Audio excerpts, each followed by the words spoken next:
November 16 உத்தரிக்கிற ஆத்துமாக்கள் மாதம். தினமும் 3 அருள் நிறை ஜெபத்தை குறிப்பிட்ட ஒரு கருத்துக்காக ஒப்புக்கொடுப்போம்.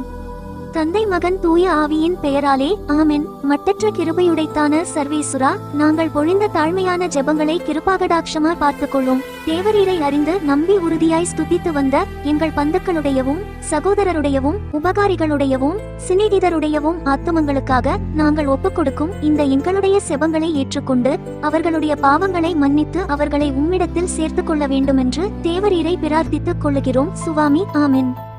அருள் நிறைந்த மரியே வாழ்க, ஆண்டவர் உம்முடனே, பெண்களுள் ஆசி பெற்றவர் நீரே. உம்முடைய திருவயிற்றின் கனியாகிய இயேசுவும் ஆசி பெற்றவரே. புனித மரியே, இறைவனின் தாயே, பாவிகளாயிருக்கிற எங்களுக்காக இப்பொழுதும் எங்கள் இறப்பின் வேளையிலும் வேண்டிக் கொள்ளும். ஆமென்.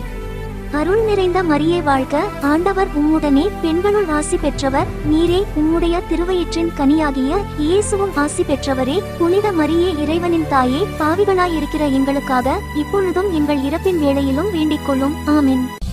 அருள் நிறைந்த மரியே வாழ்க, ஆண்டவர் உம்முடனே, பெண்களுள் ஆசி பெற்றவர் நீரே. உம்முடைய திருவயிற்றின் கனியாகிய இயேசுவும் ஆசி பெற்றவரே. புனித மரியே, இறைவனின் தாயே, பாவிகளாயிருக்கிற எங்களுக்காக இப்பொழுதும் எங்கள் இறப்பின் வேளையிலும் வேண்டிக் கொள்ளும். ஆமென். தந்தைக்கும் மகனுக்கும் தூய ஆவியாருக்கும் மாட்சி உண்டாகுக, தொடக்கத்தில் இருந்தது போல இப்பொழுதும் எப்பொழுதும் என்றென்றும் இருப்பதாக. ஆமென்.